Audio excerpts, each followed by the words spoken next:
إن الحمد لله نحمده ونستعينه ونستغفره ونعوذ بالله من شرور أنفسنا ومن سيئات أعمالنا من يهده الله فلا مضل له ومن يضلل فلا هادي له وأشهد أن لا إله إلا الله وحده لا شريك له وأشهد أن محمدا عبده ورسوله قال الله تعالى في محكم التنزيل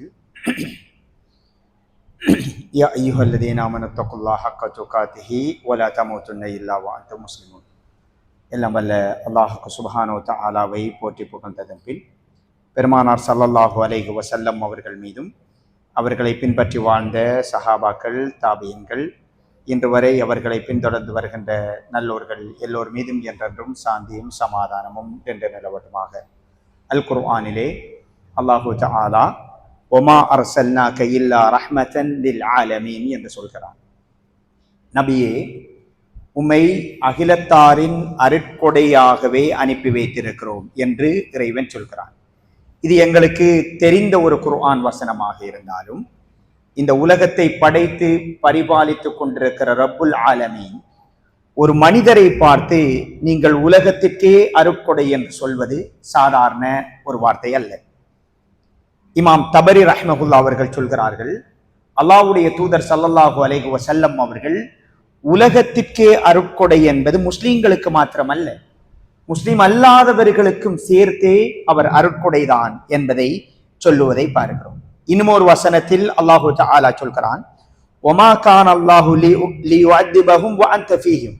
நபியே, நீர் அவர்களோடு வாழ்கின்ற நேரத்தில், நீங்கள் உயிரோடு இருக்கின்ற நேரத்தில் மொத்தமாக அவர்களை தண்டிக்க மாட்டோம் என்று அல்லாஹு தஆலா அல் குர்ஆனிலே சொல்லுவதை பார்க்கிறோம். அப்படி என்றால் ரசூலுல்லாஹ்வுடைய அந்தஸ்தை பாருங்கள். அல்லாஹ் சொல்கிறான், நீங்கள் உயிரோடு இருக்கிற நேரத்தில் இவர்கள் மீது நாங்கள் நடவடிக்கை எடுக்க மாட்டோம், ஏனென்றால் நீங்கள் இருக்கிறீர்கள் என்பது ஒரு சாதாரண அடைவல்ல, ரசூல் ஸல்லல்லாஹு அலைஹி வஸல்லம் அவர்களுக்கு கொடுக்கப்பட்டிருக்கிற அந்தஸ்து. சகோதரர்களே, அல்லாஹ்வுடைய தூதர் ஸல்லல்லாஹு அலைஹி வஸல்லம் அவர்கள் இந்த உலகத்தில் ஒரு தூதராக மாத்திரம் முக்கியத்துவம் பெறவில்லை. இந்த உலகத்தில் இன்றைக்கு பெரும் சவாலாக இருக்கிற அத்தனை விடயங்களையும் சமாளித்து சாதனை படைத்த ஒரே தலைவர். போதை வஸ்து உலகத்திற்கே அச்சுறுத்தல், அரசாங்கங்களை ஆட்டம் காண வைத்திருக்கிறது. தடுப்பதற்கு எவ்வளவுதான் நடவடிக்கை எடுத்தாலும் முடியவில்லை. அல்லாஹ்வுடைய தூதர் ஸல்லல்லாஹு அலைஹி வஸல்லம் அவர்கள் போதை வஸ்து விற்பனை அல்ல, பாவிப்பதற்கே உற்பத்தி செய்த சமூகம். தாங்கள் பாவனை செய்வதற்கு உற்பத்தி செய்தவர்கள். அப்படியான பின்புலத்தில் இருந்து ஒரு புரட்சி செய்கிறார்கள். அந்த புரட்சியின் முடிவை பாருங்கள். போதை வஸ்து ஹராம் என்கிற குர்ஆன் வசனம் வந்த நேரத்தில் அபு உபைதா, உபை இப்னு கஅப், அபு தல்ஹா ரலியல்லாஹு அன்ஹும் இவங்க எல்லோரும் ஒரு பாட்டியில் இருக்கிறாங்க. மது அறிந்து கொண்டிருக்கிறார்கள். மது உள்ளே போனால் எந்த மனோநிலையில் அவர்கள் இருப்பார்கள்? அந்த நேரத்தில் அல்லாஹ்வுடைய தூதருக்கு ஒரு குர்ஆனுடைய வசனம் வந்திருக்கிறது. மது ஹராம் என்பதை கேட்டவுடன் அந்த நபித்தோழர்கள் சொல்கிறார்கள், யா அனஸ் கும் ஃபக்ஸிர்ஹா, அனஸே எழுந்து சென்று அந்த பானையை சட்டியை உடைத்து விடுங்கள் என்று சொல்கிறார்கள். வரலாற்று ஆசிரியர்கள் அந்த நாளை பற்றி சொல்கிற நேரத்தில் மதீனாவின் பாதையெல்லாம் மது ஓடியது. ரசூலுல்லாவுக்கு முன்பும் இப்படி ஒரு புரட்சியை யாரும் செய்யவில்லை, அல்லாஹ்வுடைய தூதருக்கு பின்பும் யாரும் செய்யவில்லை. இந்த மாற்றம் இருக்கிறது, அது அல்லாஹ்வுடைய தூதரால் மாத்திரம்தான் முடிந்தது. அதனால் தான் இந்த உலகத்திற்கே அவர் அருட்கொடை, யாராலும் முடியாது. இந்த மனமாற்றம் என்பது ஒரு போதையோடு இருக்கிற நேரத்தில் ரசூலுல்லாஹ்வுடைய ஒரு செய்தி சொல்லப்படுகிறது, அவர்கள் போதையை மறந்து அதற்கு அடிபணிகிறார்கள். இரண்டாவது, அவர்கள் இயல்பிலேயே அதனோடு ஊறி திளைத்தவர்கள் ரசூலுல்லாவை முன்னிலைப்படுத்தப்பட்ட நேரத்தில் அதை அப்படியே விட்டு விட்டு ஒதுங்குகின்றார்கள். யாரும் ரசூலுல்லாவிடம் கேள்வி கேட்கவில்லை, யார் ரசூலுல்லாஹ் ஹலாலாக இருக்கிற நேரத்தில் இதை காய்ச்சி விட்டோம், நாங்கள் பாவிக்காவிட்டாலும் ஒரு செலவழிச்சிருக்கிறோம், அடுத்தவர்களுக்கு கொடுத்து விட்டு பணமாக்கிக் கொள்ளவா என்று கூட அவர்கள் யாரும் கேட்கவில்லை. இந்த மனமாற்றம் இருக்கிறது, ரசூலுல்லாவால் மாத்திரம்தான் முடியுமாக இருந்தது. கண்ணியமிகு சகோதரர்களே, சிறுவர் பாதுகாப்பு என்பது இன்றைக்கு உலகத்துல பெரிய ஒரு சவால். சிறுவர் துஷ்பிரயோகம் பெரிய ஒரு சவால். ரசூல் ஸல்லல்லாஹு அலைஹி இன்றைக்கு உதாரணமாக ஒவ்வொன்றுக்கும் ஒவ்வொரு தினம் வச்சிருக்கிறாங்க. போதை ஒழிப்புக்கு ஒரு தினம், தந்தையர் தினம், அன்னையர் தினம், ஆசிரியர் தினம், சிறுவர் பாதுகாப்பு தினம் என்று ஒவ்வொரு தினத்தை அறிமுகப்படுத்தி இருக்கிறார்கள். இத்தினங்களில் என்ன நடைபெறுகிறது? பெரும்பாலும் சில நேரங்களில் தவறுகள் விடப்படுகின்ற எய்ட்ஸுக்கு என்ற ஒரு தினம், அதுல சொல்லப்படுவது பாதுகாப்பான முறையில் இந்த நோய் வராமல் இந்த உறவை எப்படி வைத்துக் கொள்ளலாம் என்று அறிவூட்டப்படுகிறது. இது எப்படி இருக்கிறது என்றால், பொலிசுல மாட்டாமல் எப்படி திருடுவது என்று சொல்லிக் கொடுப்பதை போன்று இருக்கிறது. அல்லாஹ்வுடைய தூதர் ஸல்லல்லாஹு அலைஹி வஸல்லம் அவர்கள் ஒரு புரட்சியை ஏற்படுத்துறாங்க. ஒரு பெண்மணி தவறு செஞ்சிட்டாங்க, விபச்சாரம் நடந்துச்சு. அல்லாஹ்வுடைய அச்சம் அல்லாஹ்வுடைய தூதரிடம் வாராங்க. ரசூல் ஸல்லல்லாஹு அலைஹி வஸல்லம் அவர்கள் குழந்தையை பெற்றெடுத்து விட்டு வாருங்கள். மீண்டும் வருகிறார்கள், பால் கொடுங்கள். மீண்டும் ரொட்டி துண்டோடு வருகிறார்கள். ரசூல் ஸல்லல்லாஹு அலைஹி வஸல்லம் அவர்கள் அந்த பெண்மணியின் குடும்பத்துக்கு சொல்கிறார்கள், இவர்களோடு நல்ல அஹ்சின் இலைஹா, நல்ல முறையில் நடந்து கொள்ளுங்கள். ஏனென்றால் இந்த பெண் குற்றம் செய்தவள் என்று நீங்கள் எல்லோரும் கூடி அவளை தண்டிக்க முற்படுகிற நேரத்தில் வயிற்றில் இருக்கிற குழந்தைக்கு பாதிப்பு ஏற்படலாம். வயிற்றில் இருக்கிற கருவை கூட ஸல்லல்லாஹு அலைஹி வஸல்லம் அவர்கள் யோசித்தவர்கள் 1500 ஆண்டுகளுக்கு முன்னாடி. இன்றைக்கு கருக்கலைப்புக்கு ஒரு டேட் கொடுக்கப்பட்டிருக்கிறது, அதுக்கு முன்னாடி செய்யலாம் என்று நவீன விஞ்ஞானம், நவீன அறிவியல் சொல்கிறது. அல்லாஹ்வுடைய தூதர் ஸல்லல்லாஹு அலைஹி வஸல்லம் அவர்கள் 1500 ஆண்டுகளுக்கு முன்னாடி எப்படி இந்த பிரச்சனைகளை அணுகி இருக்கிறார்கள் என்று பாருங்கள். இதனால் தான் அவர் உலகத்திற்கே அருள்கொடை.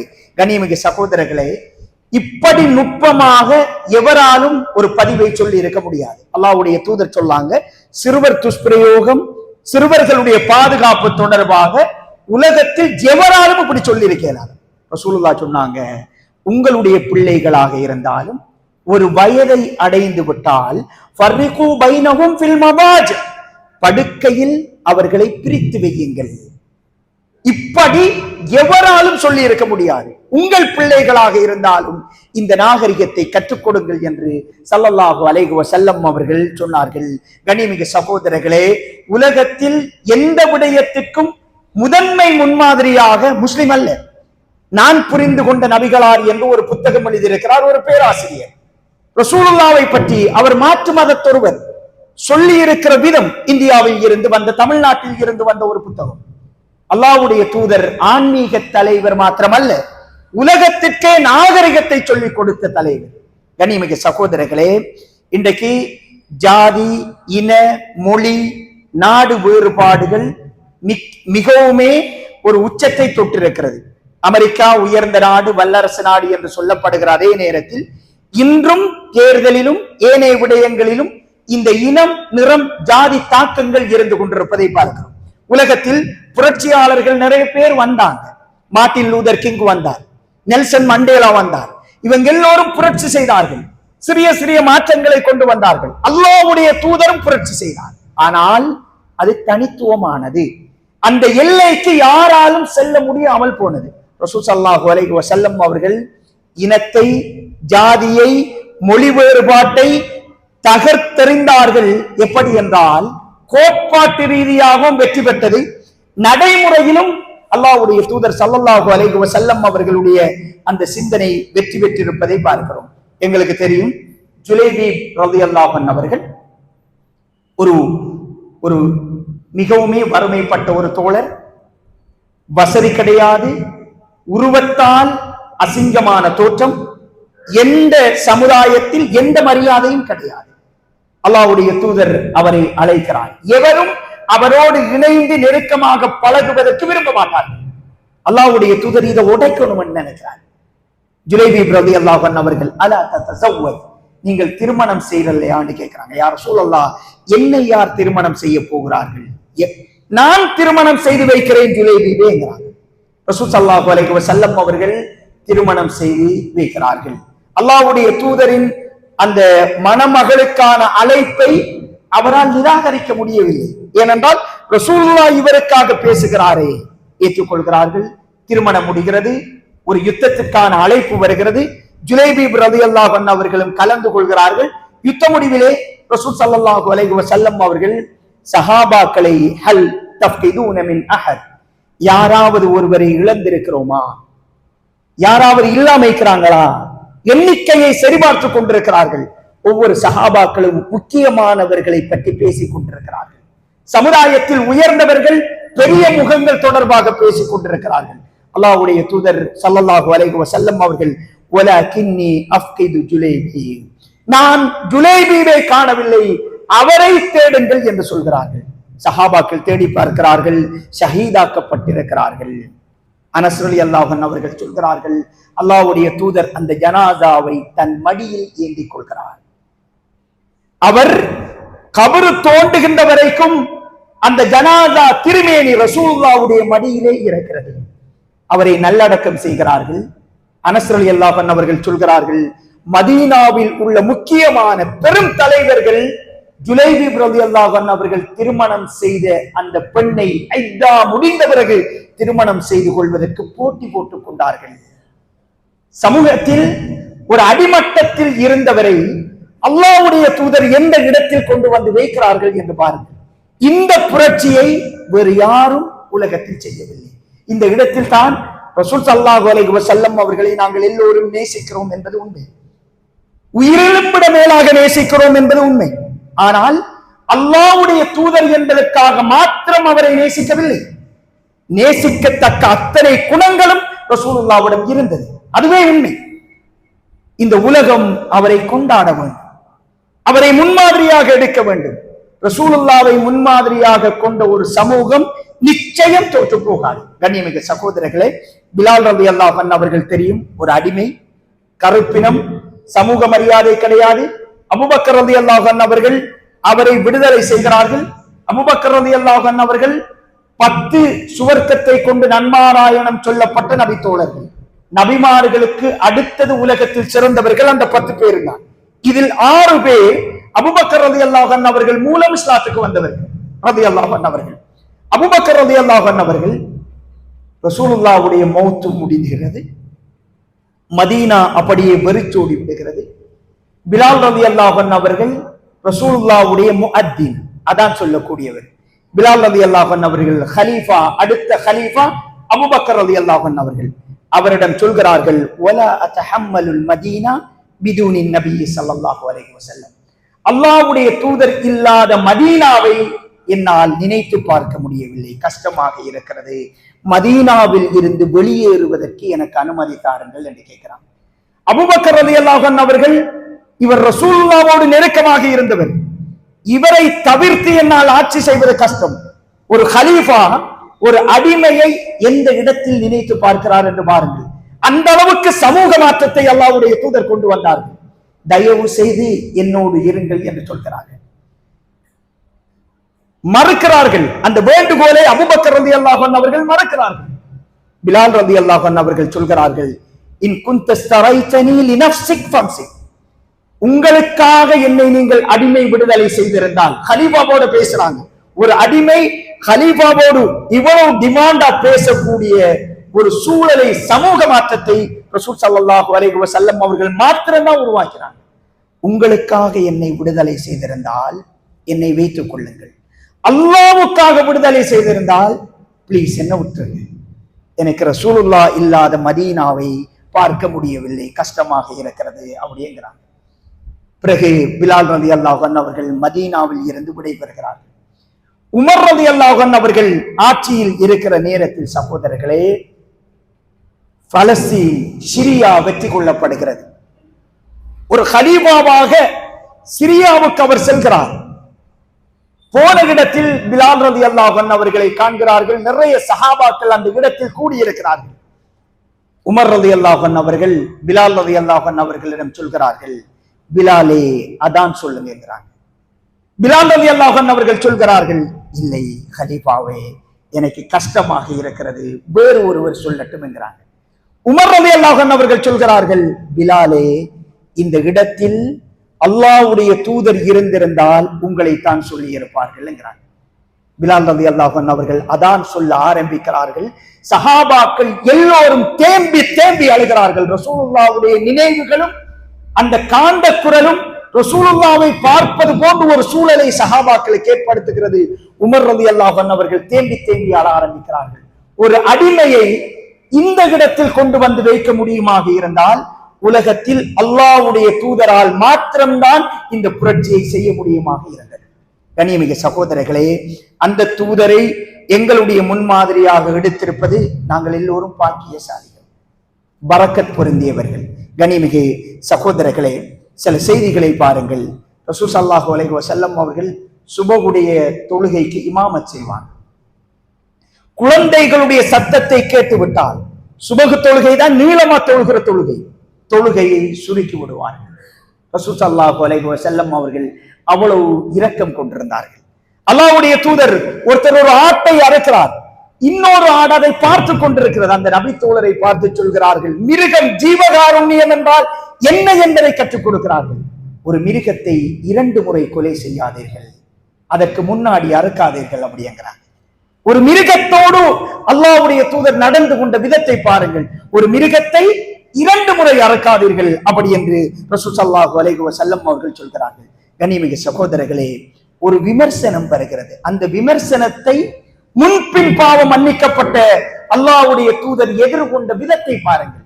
ஹுனைன் யுத்தத்தில் கனிமத் பொருட்கள் பங்கு வைக்கப்படுகின்றன. பங்கு வைத்ததில் மதீனத்து தோழருக்கு கொஞ்சம் நெருடலாக இருக்கிறது. அவர்கள் பேசிக் கொண்டிருக்கிறார்கள். அதில் இருந்த ஒரு நபி தோழர் சஅத் இப்னு உபாதா ரலியல்லாஹு அன்ஹு அவர்கள், யா ரசூலல்லாஹ், நீங்கள் பங்கு வைத்ததில் மதீனத்து தோழர்களுக்கு உடன்பாடில்லை, அவரும் மதீனாவை சேர்ந்தவர். சஅத் இப்னு உபாதா ரலியல்லாஹு அன்ஹு அவர்களை பார்த்து அல்லாஹ்வுடைய தூதர் கேட்கிறாங்க, உங்களுடைய நிலப்பாடு என்னன்னு கேட்கிறாங்க. ரசூலுல்லாஹ் உருவாக்கிய சமூகத்தை பாருங்கள் சகோதரர்களே, அது வேறு, நாங்க வேறு. உங்கள் நிலைப்பாடு என்னன்னு கேட்கிறாங்க. அவர் சொல்றார், யா ரசூலல்லாஹ், நானும் அதே நிலைப்பாட்டில் தான் இருக்கிறேன். எவ்வளவு நேர்மையாக வெளிப்படையாக பழகி இருப்பார்கள், அந்த உறவு எவ்வளவு புனிதமாக இருந்திருக்கும். யா ரசூலல்லாஹ், எனக்கும் அப்படித்தான் தோன்றுகிறது. ரசூல் ஸல்லல்லாஹு அலைஹி வஸல்லம் அவர்கள் எல்லோரையும் அழைத்து வாருங்கள் என்று சொல்கிறார்கள். எல்லோரும் அழைத்து வரப்பட்ட போது அல்லாஹ்வுடைய தூதர் ஹம்து ஸலவாத் சொல்லிவிட்டு சொல்கிறார்கள், நான் மக்காவில் இருந்து மதீனாவுக்கு வந்தேன், எனக்கு நீங்கள் தான் அடைக்கலம் தந்தீர்கள், பாதுகாப்பளித்தீர்கள் என்று அவர்களை பற்றி நடந்ததை புகழ்ந்து சொல்கிறார்கள். அல்லாஹ்வுடைய தூதர் திருப்பி சொல்கிறார்கள், அவர்கள் எல்லோரும் ஒட்டகத்தோடும் ஆட்டோடும் கனிமத் பொருட்களோடும் செல்கிறார்கள், நீங்கள் மதீனாவுக்கு அல்லாஹ்வுடைய தூதரோடு செல்ல போகிறீர்கள் என்றவுடன் அந்த நபி தோழர்கள் தேம்பி தேம்பி அழ ஆரம்பித்து விட்டார்கள். எல்லோரும் அழுகிறார்கள். கண்ணியமிகு சகோதரர்களே, ஒரு விமர்சனத்தை ரசூல் ஸல்லல்லாஹு அலைஹி வஸல்லம் அவர்கள் எதிர்கொண்ட விதத்தை பாருங்கள். தகவலை கொண்டு வந்தவரை இன்ஃபார்மராக்க பார்க்கல ரசூலுல்லாஹ். தனக்கு நெருக்கமானவர் தகவல் கொண்டு வந்திருக்கிறார், இதற்கு பிறகு இவர் மாத்திரம்தான் எனக்குரியவர் என்று குறுக்கு புத்தியோடு ரசூலுல்லாஹி ஸல்லல்லாஹு அலைஹி வஸல்லம் அவர்கள் ஒரு நாளும் யோசிக்கவில்லை. எங்களுடைய சமூக சூழல் எப்படி இருக்கிறது? அல்லாஹ்வுடைய தூதர் ஸல்லல்லாஹு அலைஹி வஸல்லம் அவர்கள் மனிதர்களில் புனிதர். கண்ணியமிகு சகோதரர்களே, ரசூல் ஸல்லல்லாஹு அலைஹி வஸல்லம் அவர்கள் உஹது களத்திலே பல் உடைக்கப்படுகிறது, இரத்தம் ஓடிக்கொண்டிருக்கிறது. அந்த நேரத்தில் அல்லாஹும்ம ஃபிர் லிகௌமி ஃபஇன்னஹும் லா யஅலமூன், இறைவா என் சமூகத்தை மன்னித்து விடு, அவர்கள் அறியாமல் தவறு செய்து விட்டார்கள் என்று அந்த நேரத்திலும் சமூகத்திற்காக துஆ செய்து கொண்டிருக்கிறார்கள். இந்த நேரத்தில் இலங்கை, இந்தியா போன்ற நாடுகளில் நிறையவே இந்த மீலாதுகள், ரசூலுல்லாஹ்வுடைய இந்த கொண்டாட்டங்கள், பிறந்த தின கொண்டாட்டங்கள் நடைபெற்றுக் கொண்டிருக்கின்றன. சகோதரர்களே, அல்லாஹ்வுடைய தூதர் எல்லா நாளும் கொண்டாடப்பட வேண்டியது, அதில் எந்த மாற்று கருத்தும் கிடையாது. ஆனால் பிறந்த நாள் கொண்டாட்டத்திற்கும் ரசூலுல்லாவுக்கும் இஸ்லாத்திற்கும் எந்த சம்பந்தமும் கிடையாது. சஹாபாக்களோ, தாபியீன்களோ, இமாம் அபூ ஹனீஃபாவோ, மாலிகோ, ஷாஃபியோ, அஹ்மதோ, ஜுஹ்ரியோ, ஔஸாயியோ ரஹிமஹுமுல்லாஹ், இவர்கள் யாரும் இந்த பிறந்த நாள் கொண்டாட்டங்களை செய்யவே இல்லை. ரசூலுல்லாஹ் இந்த தீனை முழுமைப்படுத்தினார்கள், அவர் மூலம் அல்லாஹ் முழுமைப்படுத்தினார். அதில் எந்த ஒரு இடத்திலும் பிறந்த நாள் கொண்டாட்டம் இல்லை என்பதை தெளிவாக புரியணும். ஃபிக்ஹ் கிதாபுகள் இருக்கும், தொழுகை முறை, நோன்பு முறை, ஒவ்வொரு பாடங்கள் வரும். பிறந்த நாள் முறை என்று எந்த ஒரு புத்தகத்திலும் ஒரு பாடத்தை காண முடியாது. ஏனென்றால் இஸ்லாத்தில் அது கிடையாது என்பதை தெளிவாக புரிந்து கொள்ளணும். ரபியுல் அவ்வல் 12வது நாள் பிறந்த நாள் கொண்டாட்டங்கள் எடுக்கிறார்கள். ரபியுல் அவ்வல் 12வது நாள் தான் அல்லாஹ்வுடைய தூதர் மௌத்தான நாள் என்பது இஜ்மா, ஏகோபித்த கருத்து. ஆனால் அல்லாஹ்வுடைய தூதர் பிறந்த தினம் அது என்பது கருத்து வேறுபாடு இருக்கிறது. ஏனென்றால் பிறக்கின்ற பொழுது நபியாக பிறக்கவில்லை, 40 தான் நபி. அதற்கு முந்தைய வரலாறுகள் அதற்கு பிந்திய வரலாறு போன்று பாதுகாக்கப்படவில்லை. ரமலான் மாதம், ஷஹ்பான் மாதம், ரபியுல் அவ்வல் 12 என்று பல கருத்துக்கள் இருக்கின்றன. ஆனால் இறந்த தினம், இந்த உலகத்தை விட்டு அல்லாஹ்வுடைய தூதர் பிரிந்த தினம் ரபியுல் அவ்வல் 12 என்பது தெள்ள தெளிவாக பதிவு செய்யப்பட்டிருக்கிற, யாருக்கும் இரண்டாம் கருத்தில்லாத ஒரு பகுதி. திங்கட்கிழமை இந்த உலகத்தை விட்டு பிரிகிறார்கள். அடக்கம் செய்யப்படுகிறது ரசூலுல்லாஹ்வுடைய திருமேனி செவ்வாய்க்கிழமை பகல் பொழுது அல்லது புதன் இரவு. ஒரு ஜனாதா மரணித்தால் அவசரமாக நல்லடக்கம் செய்யப்படணும். ஏன் தாமதமானது? அதற்கு நியாயமான பல காரணம் இருந்தது. ஷியாக்களும் வழிகட்டவர்களும் சொல்வதை போன்று ஆட்சியில் சண்டை பிடித்துக் கொண்டதுதான் ரசூலுல்லாஹ்வுடைய நல்லடக்கத்துக்கு தாமதம் என்பது மிகவும் மிகவும் தவறான அருவருக்கத்தக்க கருத்து. ஏனென்றால் பனு இஸ்ரவேலர்களை போன்று பல நபிமார்களை கண்ட சமூகம் அல்ல நாம். இதற்கு முன்னாடி ஒரு நபி மரணித்து அவர்களை நல்லடக்கம் செய்த ஒரு அனுபவம் சஹாபாக்களுக்கு கிடையாது. வாழ்நாளில் முதலாவது ஒரு தூதர் மரணிக்கிறார். அவர் உண்மையில் மௌத்தா இல்லையா என்பதை கன்ஃபார்ம் பண்ண நேரம் தேவைப்படுகிறது. அபூபக்கர் ரலியல்லாஹு அன்ஹு அவர்களை அதனை உத்தரவாதப்படுத்திய பிறகு எல்லோரும் நம்புகிறார்கள். இதற்கு ஒரு நேரம் தேவைப்பட்டது. இரண்டாவது, ரசூலுல்லாஹ்வை யார் குளிப்பாற்ற? அல்லாஹ்வுடைய தூதர். அப்படி குளிப்பாட்டுகின்ற பொழுது எல்லோரையும் போன்ற ஆடைகளை களைந்து குளிப்பாட்டுவதா, ஆடையோடு குளிப்பாட்டுவதா? இந்த தீர்மானத்திற்கு வருவதற்கு ஒரு நேரம் தேவைப்படுகிறது. ஆடையோடு வைத்து ரசூலுல்லாஹ்வை மேனியை, ஆடையை களைய சஹாபாக்கள் விரும்பவில்லை. அலி ரலியல்லாஹு அன்ஹு அவர்கள் இன்னும் நெருக்கமான தோழர்கள் குளிப்பாட்டுகின்றார்கள். மூன்றாவது, அல்லாஹ்வுடைய தூதரை பொது மையவாடியில் நல்லடக்கம் செய்வதா, பிரத்யேக இடமா? இந்த முடிவெடுப்பதற்கும் அபூபக்கர் ரலியல்லாஹு அன்ஹு அவர்கள் ஒரு ஹதீஸை சொல்கிறார்கள். இதற்கு ஒரு நேரம் தேவைப்படுகிறது. நான்காவது முக்கியமான ஒரு விடயம், ரசூலுல்லாஹ்வுக்கு இமாமத் செய்வது யார்? ஜனாசா தொழுகை என்பது துஆ. அல்லாஹ்வுடைய தூதருக்கு நாங்க இமாமத் செய்வதா? எல்லா சஹாபாக்களும் பெயர்ந்து நிற்கிறார்கள், முடியாது. கடைசி இதற்கு நீண்ட நேரம் தேவைப்பட்டது. இறுதியாக முடிவெடுக்கிறார்கள், எல்லோரும் தனித்து தனித்து தொழுகை நடாத்துவோம். பெரியவர்கள், சிறுவர்கள், ஆண்கள், பெண்கள் என்று எல்லோரும் தனியே தொழுகை நடாத்துகின்றார்கள். இதற்கு நீண்ட நேரம் தேவைப்பட்டது. இதுதான் ரசூலுல்லாஹ்வுடைய ஜனாதா நல்லடக்க தாமதமாவதற்கான காரணமே தவிர வேறு எந்த காரணமும் அல்ல. எங்களை விட, எங்களுக்கு முன்பிருந்தவர்களை விட ரசூலுல்லாஹ்வை நேசித்தவர்கள் சஹாபாக்கள். அவருக்கு ஒரு அம்பு வருகிற நேரத்தில் அவர்கள் கண்களை கொடுப்பதற்கு சிரித்துக் கொண்டு கொடுத்தவர்கள். அவர்கள் ஆட்சிக்காக ரசூலுல்லாஹ்வுடைய ஜனாசாவை முன்னிலைப்படுத்தி விட்டு செல்லவில்லை. அல்லாஹ் பாதுகாக்க வேண்டும். இந்த காரணங்கள் தான் அதில் எந்த அளவுக்கு மதீனா இருந்ததென்றால், அனஸ் ரலியல்லாஹு அன்ஹு அவர்கள் சொல்றாங்க, அல்லாஹ்வுடைய தூதர் மௌத்தாகி அடக்கம் செஞ்சுட்டு நான் வாரன், ரசூலுல்லாஹ்வுடைய மகள் ஃபாத்திமா நாயகி என்னை நிறுத்துறாங்க. ரசூலுல்லாஹ்வை தஃபன்தும் ரசூலுல்லாஹ், ரசூலுல்லாஹ்வை அடக்கி விட்டீர்களா என்று கேட்கிறார்கள். நான் தலையை அசைத்தேன். அவர் மீது மண்ணை போட உங்களால் முடிந்ததா என்று கேட்டாங்க. நான் தலையை அசைத்தேன். நானும் அழுதேன், அவரும் அழுதார்கள். அழுது கொண்டே விடை பெற்றோம் என்றார். மதீனாவில் சஹாபாக்களின் பாதங்கள் நகரவில்லை. ரசூலுல்லாஹ்வை பிரிந்ததுதான் அவர்கள் வாழ்நாளில் சந்தித்த மிகப்பெரிய சோகமாக நினைத்தார்கள். அல்லாஹ்வுடைய தூதர் கொண்டாடப்பட வேண்டியவர்கள் எல்லா நாட்களிலும். பிறந்த நாள் ரசூலுல்லாஹி ஸல்லல்லாஹு அலைஹி வஸல்லம் அவர்களுடைய முன்மாதிரி அல்ல.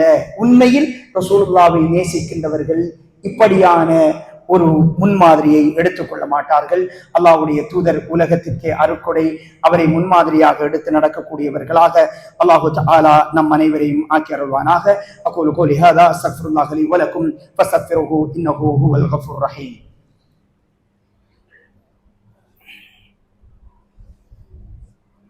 அல்ஹம்துலில்லாஹ் வஸ்ஸலாத்து வஸ்ஸலாமு அலா ரசூலில்லாஹ் முஹம்மது பின் அப்துல்லாஹ் அம்மா பஅத். கண்ணியமிக்க சகோதரர்களே, எங்களுடைய இந்த நாட்டிலே இலங்கை முஸ்லிம்கள் முதன்மையாக குடியேறிய நகரங்களில் முதன்மையானது எங்களுடைய இந்த பகுதி. மாத்திரமல்லாமல் இலங்கையில் முஸ்லிம்களுக்கான நல்ல தொடக்கங்களும் நல்ல ஆளுமைகளும் இங்கிருந்துதான் உருவாகி இருக்கிறார்கள். அல்லாஹ் அவர்கள் எல்லோரையும் புரிந்து கொள்ள வேண்டும். இப்படியான ஒரு இடத்தில் ஒரு செய்தியை பதிவு செய்வது மிக பொருத்தம் என்று கருதுகிறோம். அதாவது, இலங்கை வாழ் முஸ்லிம்களை பொறுத்த வரைக்கும் சிறுபான்மை சமூகமாக வாழ்கின்ற உலகத்தில் முஸ்லிம்களில் மிக மிக கட்டமைப்பும் முன்மாதிரியாகவும் வாழ்ந்தவர்கள் எங்களுடைய முன்னோர்கள். உதாரணமாக 1945 ஆண்டு மக்கா மதீனாவிலே பெரிய ஒரு பஞ்சம் ஏற்படுகிறது. அந்த பஞ்சத்திற்கு மக்கா மதீனா பஞ்ச கமிட்டி ஒன்று ஆரம்பித்து டாக்டர் காமிலின் தலைமையில் ஒரு நிவாரண திரட்டு நடைபெறுகிறது. இலங்கை முஸ்லிம்களில் 87 ஊர்களில் இருந்து அந்த நேரத்தில் 71,832 ரூபாய் 81% திரட்டப்பட்டு மக்கா மதீனாவுக்கு நிதியுதவி அளிக்கப்படுகிறது. உலகத்தில் மிகச்சிறந்த கட்டமைப்போடு இருந்தவர்கள் சிறுபான்மை சமூகத்தில் இலங்கை முஸ்லிம்கள். அந்த சமூகம் அந்த கட்டமைப்பை அண்மை காலமாக இழந்து கொண்டிருக்கிறது. இது பெரிய ஒரு வேதனை. இன்று இந்த சமூகத்தை வழிநடாத்துகின்றவர்கள் யார்? அரசியல்வாதிகளா, புத்திஜீவிகளா, உலமாக்களா, யூடியூபர்ஸா, பேஸ்புக் பாவனையாளர்களா? யார் இந்த சமூகத்தை வழிநடாத்துவது? தலைமை இல்லாத முஸ்லிம்கள் என்றால் ஒரு நன்மதிப்போடு இந்த நாட்டில் வாழ்ந்தோம். அது எங்களுடைய முன்னோர்களால் உருவாக்கப்பட்ட ஒரு கூட்டு அமானிதம். அந்த அமானிதத்தை நானும் நீங்களும் சிதைத்துக் கொண்டிருக்கிறோம். அடுத்த தலைமுறைக்கு நாங்கள் எல்லோரும் துரோகம் செய்திருக்கிறோம். இதற்கு அல்லாஹ்விடத்தில் நாங்கள் நிச்சயம் பதில் சொல்லியாக வேண்டும். முன்மாதிரி கிடையாது, நம்பிக்கை கிடையாது, நாணயம் கிடையாது. கண்ணியமிகு சகோதரர்களே, சில சமிச்சைகள் வந்து கொண்டிருக்கிறது. இது தொடர்ந்தால் இதைவிட மோசமான ஒரு சூழலை நாங்கள் சந்திக்க வேண்டி வரும். ஒரு அறிஞர் சொல்லுவதை போன்று எங்கட முஸ்லிம்கள அண்மை கால நிலவரங்கள் ஒரு மயில் மாதிரி. ஒரு மயில் தண்ட அழகை பார்க்கணும்னா பின்னாடிதான் திரும்பி பார்க்கணும். அதனுடைய தோகையை முன்னாடி பார்க்க இயலாது. இலங்கை முஸ்லிம்கள் தங்களுடைய அழகை கடந்த காலத்தை தான் பார்க்க வேண்டியது. முன்னாடி எதுவுமே கிடையாத ஒரு சூழலில் தவித்துக் கொண்டிருக்கிறோம். சகோதரர்களே, இலங்கை வாழ் முஸ்லிம்களை வியாபார சமூகம் என்று சொல்லுவாங்க. அதுல ஒரு உண்மை இருந்தது ஒரு காலத்தில். இன்றைய புள்ளி விவரம் என்னவென்றால் 1875 புறக்கோட்டையில் பிரதான வீதியில் 73 முஸ்லிம் கடைகள் இருந்தன. ஏற்றுமதி இறக்குமதி முஸ்லிம்களின் ஏகபோக உரிமை. மாணிக்க கல் வியாபாரம் 90களில் 979 வியாபாரிகளில் 866 வியாபாரிகள் முஸ்லிம்கள். 90களில் நகை கோல்டு வியாபாரத்தில் 849 மொத்த வியாபாரியில் 411 முஸ்லிம் வியாபாரிகள். இன்றைய புள்ளி விவரம் என்னவென்றால் முஸ்லிம்களில் 85% சில்லறை வியாபாரம் செஞ்சு கேட்கிறாங்க. ஏற்றுமதி இறக்குமதி கிடையாது, உற்பத்தி கிடையாது, எங்களுக்கென்று ஏகபோகம் என்று எதுவும் கிடையாது. என்ன காரணம்? 2 பிரதான காரணம். ஒன்று, எங்களுக்குள் ஒற்றுமை இல்லை. ஒற்றுமை இல்லை. யூசுப் அலைஹிஸ்ஸலாம் அவர்களை சந்திப்பதற்கு கிணற்றில் வீசிய சகோதரர்கள் 30 வருடத்திற்கு பிறகு உதவி கேட்டு வருகிறார்கள். வந்த நேரத்தில் அவர்கள் ஒரு வார்த்தை சொல்கிறார்கள். யூசுப் அலைஹிஸ்ஸலாம், நீங்கள் உங்கள் சகோதரரை கிணற்றில் வீசியவர்கள் என்று சொன்னவுடன் அவர்கள் எல்லோரும் சேர்ந்து ஒரே நேரத்தில் சொல்கிறார்கள், நீங்கள் தான் யூசுப் என்று சொல்றாங்க. 30 வருடமாக ஒரு ரகசியத்தை அவங்களோட வைஃபுக்கு தெரியாது, பிள்ளைகளுக்கு தெரியாது, பக்கத்து வீட்டுக்கு தெரியாது. ஒரு டீமா சேர்ந்து சொல்றாங்க, நீங்கள் தான் யூசுப்ங்கிறாங்க. இந்த தகவல் உங்களுக்கு மட்டும்தான் தெரிஞ்சிருக்கணும். எங்கட சைடால எந்த இடத்தையும் போகலைங்கிறாங்க. யூத சமூகம், யூனிட்டி, ஒற்றுமை. எங்களுக்குள்ள அந்த ஒற்றுமை இல்லை. ரசூலுல்லாஹ் ஹைபர் யுத்தத்திலிருந்து திரும்புறாங்க வைஃபோட. முன்னாடி சஹாபாக்கள் பேத்துட்டாங்க. ஒட்டகம் ஸ்லிப் தடுமாறி கீழே விழுகிறாங்க. வைஃபும் அவர் விழுந்தவுடன் ஒரு சத்தம் கேட்குது. சஹாபாக்கள் எவரும் திரும்பி பார்க்கவில்லை. விழுந்திருக்கிறாங்க, ஆடை விலகி இருக்கலாம், ஒரு அசௌகரியம் இருக்கும். அவர்களை சுதாகரித்துக் கொள்ளட்டும், பாலைவன பூமி, மண், பிரச்சனை கிடையாது. அதற்கு பிறகு அந்த படையில் எவரும் ஒருவரும் திரும்பி பார்க்கவில்லை. சுப்ஹானல்லாஹ், அல்லாஹ்வுடைய தூதர் எப்படி பயிற்றுவித்திருப்பார்கள். இப்பொழுதெல்லாம் குழிய தோண்டிட்டு எப்படா விழுவான் என்று பார்த்துக் கொண்டிருக்கிறோம். சகோதரர்களே, இந்த மனோநிலை தொடர்ந்தால் நிச்சயம் பல சோதனைகளை சந்திப்போம், பல வேதனைகளை சந்திப்போம். வாக்கு என்பது முக்கியமானது. ரசூல் ஸல்லல்லாஹு அலைஹி வஸல்லம் அவர்கள் மதீனாவில் இருக்கிற நேரத்தில் ஒரு நபி தோழர் 2 பேர் ஹிஜ்ரத்துக்காக வெளியேறுகிறார்கள். மக்கத்து குறைஷிகள் பிடிச்சிட்டாங்க, நீங்க வெளியேற இயலாதுன்னு சொல்லி அவர்கள் கெஞ்சி பார்க்கிறார்கள். ஒரு ஒப்பந்தம் நடைபெறுகிறது, நீங்கள் மதீனாவுக்கு போகலாம், எக்காரணம் கொண்டும் நீங்கள் எங்களுக்கு எதிராக வந்து விடக்கூடாது, முகம்மதோடு இணைந்து. அப்படி என்றால் போவதற்கு அனுமதி என்கிறார். அனுமதி கொடுக்கப்படுகிறது, மதீனா செல்கிறார்கள். பத்ர் யுத்தத்திற்கான அழைப்பு வருகிறது. அந்த 2 பேரும் ரசூலுல்லாஹ்விடம் போறாங்க. எதிரிகள் 1000 பேர், சஹாபாக்கள் 300 லட்சம் பேர், படையணி ரொம்ப குறைவு. ரசூலுல்லாஹ், நாங்கள் வருகிற நேரத்தில் ஒரு வாக்கு கொடுத்தோம், அவர்களுக்கு எதிராக வரமாட்டோம் என்று ரசூலுல்லாஹ் சொன்னார்கள். உங்கள் 2 பேரின் வாக்கை நாங்கள் எல்லோரும் சேர்ந்து நிறைவேற்றுவோம், நீங்க வர வேண்டாம்ங்கிறார். எப்படி முன்மாதிரி? ஒரு வாக்கை தண்ட உயிர் போனாலும் அது நிறைவேற்றப்படணும் என்பதில் தெளிவாக இருந்தார்கள். சகோதரர்களே, எங்களுடைய சமூகம் தொடர்பான மாற்று சமூகத்திடம் நன்மதிப்பு இழக்கப்படுகிறது. நாங்கள் ஒரு தனிநபர் அல்ல, பல்லின சமூகத்துக்கு மத்தியில் வாழ்கிறோம். இஸ்லாத்தின் பிரதிநிதி நாங்கள் எல்லோரும். என் முகம்மதின் தவறு, ஜெயிதின் தவறு, உமரின் தவறு இந்த நாட்டில் ஒரு தனி மனித தவறாக பார்க்கப்பட மாட்டாது, இந்த சமூகத்தின் தவறாக பார்க்கப்படும். முன்பெல்லாம் எங்களுடைய முன்னோர்கள் போலீஸை விட, கோர்ட்ஸை விட பள்ளி என்ற பயப்பட்டாங்க. ஒரு பிரச்சனை பள்ளிக்கு வருகிறது என்றால் பயப்பட்டார்கள், மதித்தார்கள், ஒத்துழைப்பு வழங்கினார்கள். இன்றைக்கு அப்படியான ஒரு சூழல் கிடையாது. எங்களை நாங்களே மீள் பரிசீலனை செய்து கொள்ள வேண்டும். ஒரு அமானிதம் இருக்கிறது, அல்லாஹ்வுடைய பரக்கத் வரும், அல்லாஹ்வுடைய பரக்கத் வரும். 80 வருஷமா ஒருத்தர் உழைப்பார் உழைப்பார் உழைப்பார், கடனோடே மௌத்தாக்குவார். ஒருத்தர் 50 வருஷம் தான் உழைச்சிருப்பார், நிம்மதியா வாழ்வார். அல்லாஹ்வுடைய பரக்கத் இருக்குதானே, அது வரணும்னா எங்களோட நம்பிக்கை, நாணயம், ஒற்றுமை எல்லாவற்றையும் மீள் பரிசீலனை செய்து கொள்ள வேண்டும். அல்லாஹு தஆலா அப்படியான ஒரு சமூக கட்டமைப்பை உருவாக்குவதற்கு யோசிக்கக்கூடிய ஒரு தொடக்க புள்ளியை எங்களில் இருந்து ஆரம்பிக்க வேண்டும்.